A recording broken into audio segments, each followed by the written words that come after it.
A boy who had always dreamed of kissing his crush one day found an excuse to steal the lollipop from her mouth and started chewing it himself, giving the excuse of friendship. The girl doesn't get angry, but the real reason was that the boy was afraid to confess his feelings because around the girl there was another good friend too, the heir of Korea's biggest business group, a boy whose beautiful looks had made thousands of girls crazy for him. Even though his image was of a playboy, his heart beat only for Shuja. Shuja would also often pretend to be his girlfriend so that she could keep other girls away. When people made fun of Shizen's mother's death, Shuji would fight for him. Their relationship continued within friendship only without breaking anything. Then one day, suddenly a handsome boy came to take Shuji on a date. Shizen and the other boy both were shocked and tried to stop her, but Shuji didn't listen to them. Despite the burning jealousy in their hearts, both could not do anything and silently watched her go on the date. During the date, when Shuji was drinking with the boy's friends, she found out that this boy had an incomplete past love, the daughter of a professor. Shuji's heart became a little sad, and she wanted to show her feelings, but the boy pulled her aside and clearly told her that the two of them could not get married because he was meeting her only on his parents' insistence. And he made fun of Shuji's father going to jail, saying that now she was not worthy of respect. These things fell like lightning on Shuji's heart, and she broke from inside. A few days later, at a big business party, the boy meets his old crush, Taiishi, and Taiishi shows him a lot of warmth. Shuju watches everything from a distance, and at that moment, a revenge plan forms in her mind. Shuju thinks that Shizen will trap Taiishi, and when she falls deeply in love, then he will break her heart so that she can never forget her wounds. But fate had written something else. Before the plan could even start, Shuja's mother and Shizen's father announced their marriage to each other. With this, Shuji and Shizen not only remain friends, but legally become brother and sister. This breathtaking news was something no one could digest because actually, Shuji and Shizen had secretly loved each other for years. But in their high society world, there was no value of real love. Only business deals and profit-based relationships existed. Growing up in such an environment where benefit was the biggest thing, friendship was longer and purer than love for them. But today, all that beauty shattered in a moment. Shuju could not bear the sorrow of losing her love at the hands of her own mother, and in anger, she tightly grabbed a broken wine bottle. Blood was flowing, but as if she was not even feeling any pain. Her mother, panicking, started explaining to her not to do anything wrong, while Shizen ran away from there with a wounded and broken heart. While returning home, Shizen's mind was distracted. In a moment of carelessness, his car hit Shuju. Blood was flowing from Shuju's forehead, but she was not worried about it until she realized that Shuji was about to do something wrong. Panicking, Shizen ran back and saw Shuji was almost about to end her existence. Out of fear, Shizen went near her and tried to calm her down. When Shuju saw her love standing in front of her, she came to her senses and dropped the broken glass. She saw the injury on Shizen's forehead and asked what happened. She had forgotten about her own wounds. Shizen assured her that no matter what happens, he will always stay with her. But they didn't even know that soon this promise would be shattered. To stop their parents' marriage, all three of them started thinking of ways. Then Shizen suggested, why don't the two of them get married first so that their parents' marriage plan would fail? But Shuju immediately refused. She didn't want to sacrifice herself. Shizen said that later, even if they want, they can divorce. Then Shizen explained in very painful words that in their world, love is not pure. Marriage is a necessity, a commercial deal. Still, she was happily ready to sacrifice herself for Shuji. Even if Shuji took away her whole world, still she would not complain. Shuji, to test her, boldly brings up the topic of a kiss. This scene reminds them of their high school days, when Shuji's father's business had fallen and Shuji had to face everything alone. From outside, she was looking calm, but inside she was completely broken. At that time, Shizen had for the first time confessed her feelings, had vowed to protect her, but even then, Shuju had doubts. She believed that if someone is good to someone, either there is some benefit or some hidden danger. Even today, when reliving this scene again, Shizen, even after coming very close, stays still. She didn't want to ruin their friendship. And this time, Shuju herself stops, afraid that she might lose this love, but still, Shuju keeps a condition to know Shizen's true feelings, that she must go and trap Xiaoshuai's first love, Taiishi. And without thinking much, Shizen agrees. She believed she would win. The next day, early in the morning, Shizen waits for Taiishi at the bus stop. As soon as Taiishi appears, Shizen strikes a stylish pose, but Taiishi, finding her strange, simply ignores her. Still, Shizen does not give up and boards the bus along with Taiishi. Relying on her experience, she thinks a sudden break and Taiishi would fall into her arms, but Taiishi seemed unaffected by anything. Taiishi now started seeing Shizen as a bit light and flirtatious. Meanwhile, a dirty uncle misbehaves with Taiishi on the bus. Even when she pushes his hand away, he sticks to her. Then that uncle pretends to fall and grabs Taiishi tightly. When Taiishi angrily pushes him away, Shizen grabs the chance to act like a hero. She throws that uncle out of the bus. Everyone on the bus praises Shizen as if she were Taiishi's boyfriend, but the real truth was, all this was Shizen's plan. She had paid the uncle to act this way. She thought everything would go perfectly, but as soon as Taiishi understood everything, her dislike for Shizen grew even more. Now she felt Shizen Shizen was intentionally trying to stick to her. After that day, Shizen put full force into trying to win Taiishi. When Shizen waited outside Taishi's house in a charming pose, Taiishi found her cringy and overacting and ignored her. When Shizen confessed love with flowers, Taiishi pretended to be disturbed and called the police. Taiishi had become like an iron wall that Shizen couldn't break. Taiishi had both beauty and brains, and thousands of admirers around her, but she had no interest in love. Because of this, winning a girl like Taiishi was a huge challenge, and it ignited an even bigger stubbornness inside Shizen. But the problem was, Shizen still couldn't properly remember Taishi's name. That's why Shizen's friends made a new plan. She would go to the library where Taiishi worked so that a fateful encounter could happen. The plan was to create physical contact and cast the spell of her beauty. But in reality, Shizen fell asleep in the library, and the whole plan failed. Then, Shizen took advantage of the situation. When Taiishi was troubled by hunger, Shizen invited her to eat. Shizen openly kept expressing her liking, but Taiishi was bored by her talks. In a small, playful moment, a slight emotion stirred in Taishi's heart, but only for a few seconds. Taiishi had no interest in Shizen's small tricks. No matter how much Shizen tried to stick around, Taishi's heart did not melt. Meanwhile, the manager of a nursing home mistakenly thought that Shizen was the volunteer Taiishi had brought. He took her to the back of the building to make her lift cabbages. Shizen regretted it a bit, but had no choice but to do the work. Then she saw Taiishi working hard to make her grandmother happy, and Shizen found Taishi's kindness very attractive. A little scared, Shizen called Shuja to stop the plan, but without asking anything, Shuja scolded her harshly. After the exhaustion of the whole day, Shizen fell asleep on Taishi's shoulder, and Taiishi didn't even push her away. Thus, Shizen's plan to trap Taiishi slowly started working. Before dinner, Shizen would separate from Taiishi so that Shuja wouldn't feel bad. And anyway, Shizen always took care of Shuji, carrying her cello, massaging her hand when it hurt, and when Shuji jokingly said that when their parents get married, she would become the most beautiful sister, Shizen immediately turned and questioned her. But even though everything seemed normal, as Shuja kept watching all this, her heart started feeling strange. Everything started with a small joke. Shizen made a light joke. But when by mistake Shuji broke a delicate plate inside Shizen's bag, Shizen got angry for the first time. Suddenly, Shuji felt a strange fear and stubbornly asked, for whom was this plate being made? Shizen got irritated, snatched the plate, and accidentally hurt Shuja's hand. This carelessness and selfishness of Shizen deeply wounded Shuji's heart. She left in sadness, and Shizen could only sigh heavily. He understood. His heart had started wavering. That's why the next day, when he fought with Taiishi, Shizen went back to his secret base and thought, now, this game must be ended. But when he told Shuja became very sad and ran away in anger. Shizen caught her and tried to explain that all this was dangerous, but they forgot they were standing in the middle of the road. Shizen dropped her home and said he would go for military service, and after returning, they would get married immediately. But Shuja clearly refused, saying that until their plan was complete, there would be no marriage. Helpless, Shizen had to continue this game for 2 more years. That day, Taiishi was about to shift to a new hostel, and Shizen quickly came and started lifting her luggage. This sudden help brought a little happiness into Taishi's heart. When Taiishi went to the hostel, she found out that there was no empty bed. All this had been pre-planned by Shuji, so Shizen could get closer to Taiishi. When Taiishi was worried, Shizen took her to his house. And the strangest thing, the password to his house was Taishi's phone number. As soon as Taiishi entered the house, she saw that Shizen had decorated the glass of the house with her name. Everything was so romantic that any girl would melt, but Taiishi didn't know that it was all pre-planned. And slowly, Shizen's real heart also started to change. The next day, when Shizen came to pick up Shuji from school, he deliberately acted like he didn't know Taiishi in front of her. Taiishi felt very awkward. Yesterday, he was so caring, and today, it was as if he had forgotten everything. Shizen placed Shuji's cello into the car, and when Shuji offered Taiishi the front seat, Taiishi refused. In this awkward moment, Shizen himself felt weird, but stayed silent. While returning, someone mentioned that Shizen had helped Taiishi carry her luggage. Hearing this, Shuji's heart trembled. She felt that secrets had started coming into Shizen's heart now. He was no longer telling everything as before. In anger, Shuju uploaded a close photo of her and Shizen on social media. When Taiishi saw this, her heart slightly broke. The next day, when everyone met again, Shuju casually asked Taiishi, where have you shifted now? Shizen acted as if he didn't know anything. The truth was, Taiishi had shifted right in front of Shizen's house. Shizen felt guilty and kept taking care of Taiishi. But when Shuju saw both of them together, she got irritated. She pushed Taiishi aside and taunted Shizen, saying, you turned out to be quite something. Now it's hard to tell what's true and what's false just by looking at you. When Shizen hears Shuju's taunt, she calmly replies, I'm just following your plan. That night, Shizen and Taiishi have BBQ together, and seeing the light chemistry between them makes Shuju feel a bit uneasy. Shuju also senses her discomfort, so he suggests that everyone go to the beach to lighten the mood, but Shuju's eyes are only on Shizen. She is ready to break any moment they might share. She loudly says that BBQ is Shuju's talent and puts him to work. During the meal, Shizen picks picks the first piece for Taiishi, and seeing this, Shuja's heart feels heavy. The love and care that once belonged to her now was for someone else. A little later, Shizen personally brings a blanket for Taiishi, while he just hands Shuji another blanket from the side. Seeing all this, Shuji's anger bursts out. In her anger, she brings up old memories about a time when a senior girl in their school used to badmouth her, and Shizen and Shuju made a plan to trap that girl and then break her heart. Taiishi understands the situation and awkwardly changes the topic. Later that night, when Taiishi is about to go swimming, Shizen suddenly stops her. Shuja sees this scene and tells Taiishi that she and Shizen have loved each other since childhood. Meanwhile, Shizen was making coffee for Taiishi. As soon as Shuju arrived, Shizen immediately made her a coffee too, added extra sugar upon hearing her voice, and even massaged her hand to help her relax. Taiishi notices all this and becomes even more sure that there's something special between Shizen and Shuji. The special thing was, Taiishi didn't hear, but Shuju accidentally heard that if Shizen completes the mission, Shuju would marry him. Because of this, the first crack appears in their friendship. The next morning, Shizen, who never worked in the kitchen, tries to cook food himself for Taiishi. His effort and childishness felt very adorable to Taiishi. When the food was ready, Taiishi said, "Take a photo of the food you made." Shizen happily took a photo, but when Taiishi handed her phone and said, "Take a photo with my phone too," Shizen refused. Taishi's heart broke a little because there wasn't even a single memory of Shizen on her phone. Just then, Shuji's phone call came. She called Shizen. Shizen was on a date with Taiishi, but forgetting everything, he immediately rushed away. Taishi's anger exploded. The next day, Shizen came to Taishi's workplace, a cafe. Taiishi was still angry and treated him coldly. Just then, Xiaoshui arrived to meet Taiishi. Xiaoshui praised Taiishi, saying that a brilliant girl like her shouldn't work there, and offered her an internship at his office. Shizen felt jealous deep inside, but couldn't say anything. When Xiaoshui was about to take Taiishi for an interview, Shizen blocked their way, saying,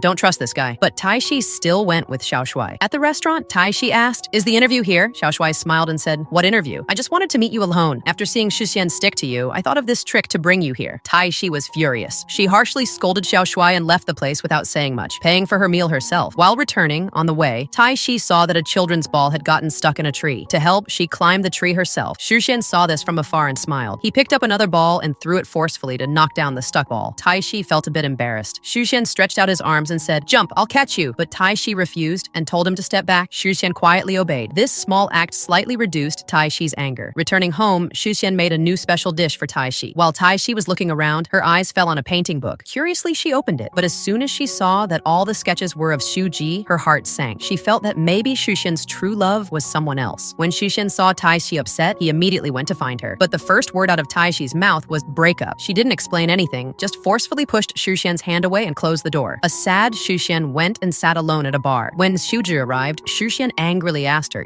"What did you say to Taiishi?" Shuju said that she did the right thing, but deep inside, she was breaking apart. Shuju stopped Shuju and asked, "What truth do you have in your heart for Shizen?" Then he asked directly, "Are you still angry because during school time, when Shizen didn't kiss you?" Shuju was shocked for a moment. The truth was, her heart had been heavy since that day. She could never understand. Shizen said he loved her, but he never took a step forward. Shuju spoke the truth. Shizen himself said he couldn't kiss because he didn't feel deeply enough. For him, friendship was more important. For Shuju, this truth was hard to bear. In anger, she kissed Shuju, just to show that a kiss means nothing. But Shuju's heart raced wildly because he had secretly loved Shuji for years. Meanwhile, Shizen became so heartbroken that he suffered alcohol poisoning and had to be admitted to the hospital. When Shuju came to see him, he openly said, "I will now pursue Shuji openly." Shizen not only understood, but jokingly said, "Wow, you confess in such a handsome style." Then one day, while going to the hospital, Shuji sees that protesters are throwing eggs at her mother. Furious, she moves forward to protect her, but Shizen stops her. Emotionally, Shuju says, "Let's get court-married tomorrow." She didn't want her mother to suffer humiliation because of Shizen's father's political ambitions. The reality was, people weren't protesting against Shuji's mother's hospital, but against Shizen's father's biological industry project. When everything started collapsing, Shizen's father stayed silent. When Shizen's father allowed his wife to be disgraced just to save himself, Shizen's heart broke. For him, watching his mother's humiliation was unbearable. That's why when Shuji said she could save her mother by marrying Shizen, she decided to sacrifice herself. But when Shuju proposed marriage to Shizen, he wasn't as happy as before. Instead, he looked sad. The truth was, after everything cleared up in the hospital, Shizen and Taiishi had cleared their misunderstandings, and Shizen had confessed his feelings to Taiishi. Shuju understood that now Shizen's true love was someone else. Shizen too was getting tired of Shuji repeatedly pressuring him under the name of relationship. Then one small moment forced Shizen to explode like a spark. Deep inside, Shizen had a lot of hatred for his father, because when his mother was sick, he didn't take care of her. When he found out that his father loved someone else, Shizen's anger grew even more. But Shuju never told him who that woman was. The truth was, one day, when Shuji was sad, Shuju had taken her out to eat her favorite BBQ pigskin. There, they had encountered Shuxian's father and another woman, and that woman was none other than Taiishi's mother. It was a strange twist of fate, the girl Shuxian loved. Her mother had now become the cause of his deepest sorrow. The next day, Taiishi and Shuxian, without knowing anything, went on a countryside date. Under the open sky, while having fun, Taiishi fell straight into Shuxian's arms. It was a cute and spontaneous moment. Then they both went to a small restaurant, and after lunch, started drinking rice wine, and kept drinking playfully until nightfall. Shuxian got completely drunk. Meanwhile, Shuju's father informed that there was going to be a sudden inspection at their BBQ shop. Even after calling people over, everyone came except Shuxian and Taiishi. When someone casually mentioned that Taiishi had gone on an outing, Shuju understood everything, that Shuxian and Taiishi were now together. In sadness, Shuju sat in her room, staring at the flowers given by Shuxian, talking to herself. Shuju, who was watching her, felt saddened seeing her like that. He asked Shuju to play a song, and after seeing Shuju's pain-filled performance, Shuju couldn't control his emotions. He kissed Shuji, but Shuju immediately pushed him away and ran off. Meanwhile, when Shuxian and Taiishi went to stay at a rest house that night, only one room was available. At first, Shuxian was very hesitant, but eventually they both stayed in the same room, like two strangers under one roof. The night turned into a soft and silent romance. The next morning, Shuxian woke up early before Taiishi so she wouldn't see him in a messy state. He fixed everything neatly and prepared breakfast. According to Taiishi's plan, they were supposed to leave in the morning, as if nothing had happened. While returning, suddenly a car came up behind them, and Taiishi got scared. Shuxian immediately pulled her to safety. After calming down a little, Taiishi finally opened up her secret. 2 years ago, something had happened to her. Taiishi told Shuxian about her past trauma. There had been a car accident and the driver had fled, leaving her behind, because of which Taiishi had always lived with fear in her heart. Hearing this, Shuxian remembered something his mother had once said, that she had also died in a hit-and-run accident, and the victim had been a young female student. Out of curiosity, Shuxian confirmed with a friend at the police station, and found out that the girl his mother had hit was none other than Taiishi. At the same time, Shuju dealt another blow. She said, "If you want to know who is with your father, just see what you are doing with Taiishi." Then Shuxian invited Taiishi on a date. Taiishi dressed up happily, unaware that today's plan was something else, a breakup. Taiishi wore the chain, the precious gift given by Shuxian. Seeing this, Shuju was shocked. This chain was Shuxian's most special thing, and he had given it to Taiishi. After the gathering, Shuxian left with Shuju in sadness, while Taiishi ran behind them, trying to stop them. In her heart, Shuju thought, after the breakup, everything would return to normal. But when Shuxian tore apart the couple necklace he shared with Taiishi, Shuju realized the truth. Nothing would ever be the same again. Silently hiding her pain, Shuji left the room, her heart filled with regret. If she hadn't made the revenge plan, if she hadn't forced Shuxian, if she had just trusted Shuxian's feelings, maybe today everything would have been different. But there aren't so many ifs in the world. The next day, Shuji acted normal, as if nothing had happened. She gave Shuxian a file that had details of his father's partner, but did not tell him that the woman was Taiishi's mother. Shuxian then met his father's secretary and learned the truth. His mother died the day she was going to meet this woman. Meanwhile, Shuju also began her separate move. She went and directly proposed to Shuxian's father. "I will marry Shuxian so that the alliance between our families will be strengthened." To push her plan forward, she even used the secret of her first love as a weapon. When Shuxian heard all this, he boiled with anger. He wanted to directly ask Shuji why she was doing all this without even asking him. And on that very day, it was Shuxian's birthday. Shuji and Shuju had planned a surprise party for him, unaware that Shuxian was coming to break ties with them. In front of everyone, Shuxian confessed his true feelings, that now there was only a place for Taiishi in his life. The reality was, last night Taiishi had stopped Shuxian and asked, "If you are bored of me, why are you making excuses in my mother's name?" At that time, Shuxian had told the truth, that the driver who hurt her was his mother. Taiishi cried and said, "That mistake was not yours, it was your mother's. My love for you is separate. Are our feelings so weak?" After this, when Shuju asked Shuju, "You loved Shuxian so much, then why did you play games with him?" Slowly, everything started coming to light. Shuju said in a pained voice, "If you had accepted your true feelings earlier, today everything would have been different." Returning home, Shuju's mother, panicking, told her, "Don't marry Shuxian. He's not really the blood of his business family." Hearing this, Shuju immediately called Shuju, and both decided that they would go to Shuxian's house to support him. But as soon as Shuju arrived there, she saw Taiishi carrying a pillow and going into Shuxian's house. At that moment, Shuju realized that all her worry and concern were now completely meaningless. When her mother realized that her daughter's rich marriage dream was shattered, she started trying to insert herself into Shuxian's family. But no matter how much she flattered, Shuxian's grandmother never accepted her. Then grandmother sent Shuxian and Shuju away to another place and sat the mother down alone to talk. Shuju secretly turned on her phone to start recording everything because she knew the atmosphere was about to get even more toxic. There, grandmother scolded her mother, pointed out her rudeness, her flaws. Everything was dragged into the open. Then an old secret surfaced. The truth was, when Shuxian's mother was in the hospital, Shuju's mother had mentioned a woman who was Shuxian's father's first love. Shuxian's parents had never been allowed to fulfill their love, and when that woman came back into his life, Shuxian's mother had died in a car accident while going to meet her. Hearing this truth, a new wave of hatred rose in Shuji's heart. Tauntingly, she asked Shuxian, "You think you and Taiishi can be together?" Then jokingly asked, "When are you planning to break up?" But Shuxian became completely serious and said, "I want to stay with Taiishi forever." Whenever in the past, Shuxian had been hesitant about his love, today he stood strong for it. On that very day, Shuxian learned that his father had an accident. When he reached the hospital, seeing his father's first love, there brought back all the memories. Once before, Shuxian had gone to that woman, trying to make her understand his mother's death. He had said, "My mother was coming to meet you when she had the accident." Shuxian's mother had lived her whole life with a man who could never love her, and even at the time of death, she was searching for the love of her life. The woman, realizing her mistakes, cried in front of Shuxian. Today, she truly wanted to leave Shuxian's father, but it was as if time itself was taking its revenge. Shuxian's mother's accident, Taiishi's mother's involvement, and Taiishi herself being a victim of a car accident, everything had turned into a strange, painful karmic cycle. Shuxian stood there, lost in shock, when he realized that Taiishi was the daughter of the woman whom Shuxian's father had secretly loved all his life. Now he understood. This was why Shuji had always hinted that their relationship was difficult. Shuxian became afraid, worried that Shuji might hurt Taiishi, so he immediately called Taiishi. Thankfully, Taiishi was completely normal for now. But just a little while after the call ended, Shuji appeared before him. Shuji said, "You started this game, now I'll finish it." In anger, Shuji started revealing the truth to Taiishi, that an alliance between their families was about to happen, and that Taiishi should not get herself involved. Then Shuji told Taiishi everything, that her mother was the woman responsible for Shuxian's mother's death. Hearing this, Taiishi completely broke down. It was a guilt that stopped her from staying with Shuxian. By the time Shuxian found out, Taiishi had already disappeared. Shuxian, furious, went to Shuju, asking why, when she knew everything, she hadn't told him earlier. Why had she let him sing? But Shuju coldly said, "You were the one who said you wanted to know the truth about your father. I was just protecting you." Shuji said that she had told Shuxian many times to stay away from Taiishi, but when Shuxian didn't listen, she herself showed Taiishi the truth. It was all to protect her mother. Shuji's pain was that Shuxian had never considered their mother-daughter important. He had never seen what they went through in Shuxian's home. Shuxian couldn't understand why Taiishi was dragged into a battle that was between him and Shuju. Shuju gave a cold laugh and said, "You were the one who started it. You were the one who suggested marriage. I just wanted to prove your love." Shuxian was shocked. He could never have imagined that one day Shuju could become so toxic. Shuju laughed at herself. "Ha, forget love. Now we've even become strangers." Shuju, who was witnessing everything, felt his heart ache. He gently tried to comfort Shuju,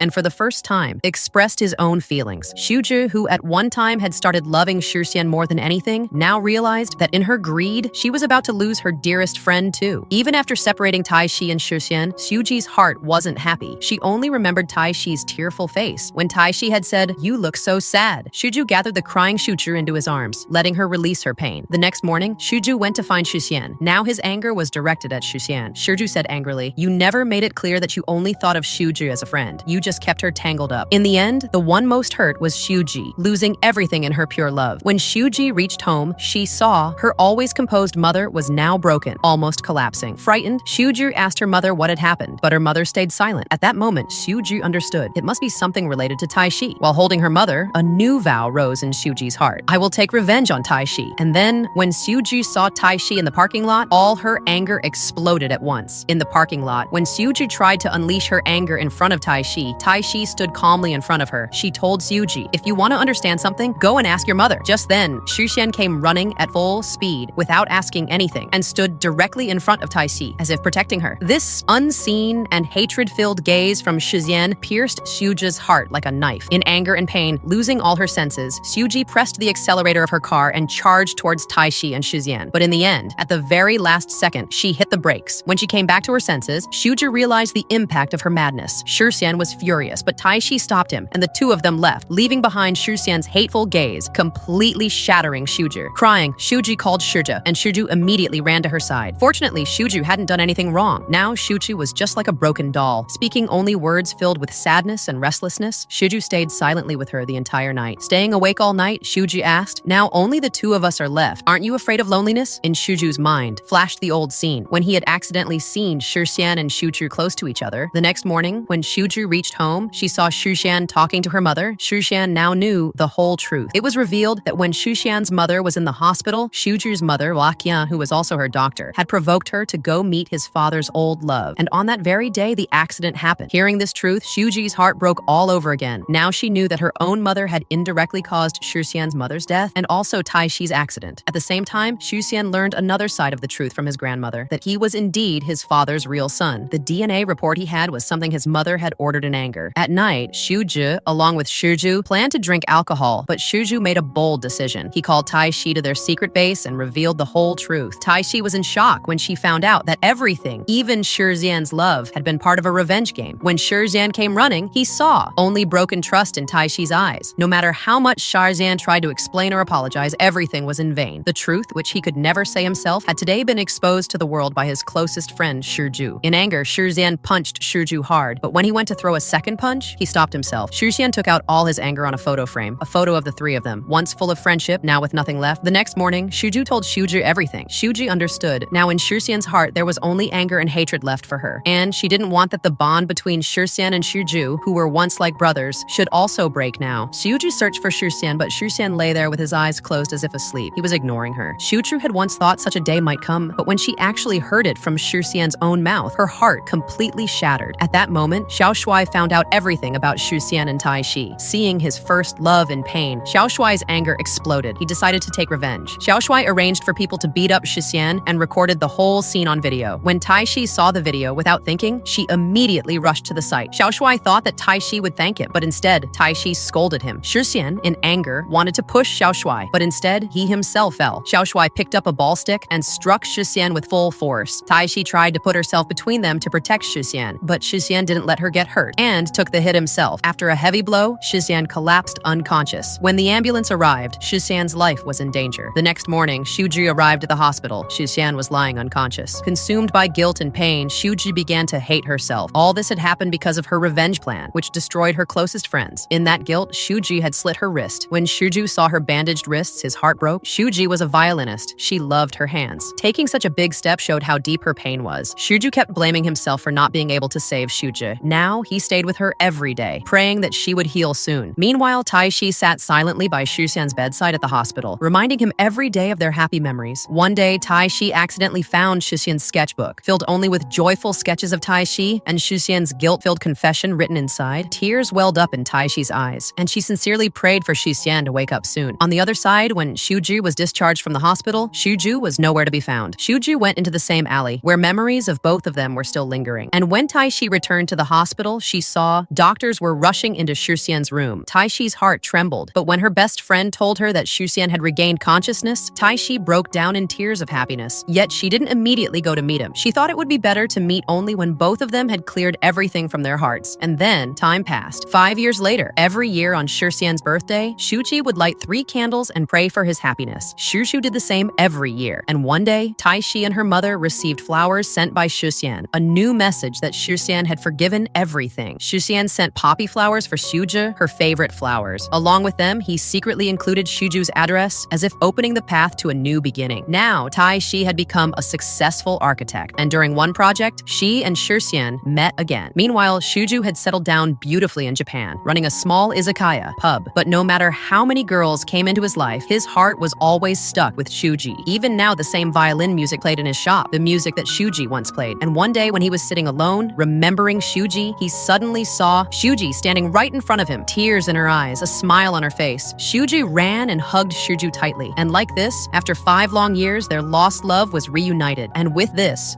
beautiful love story comes to an end.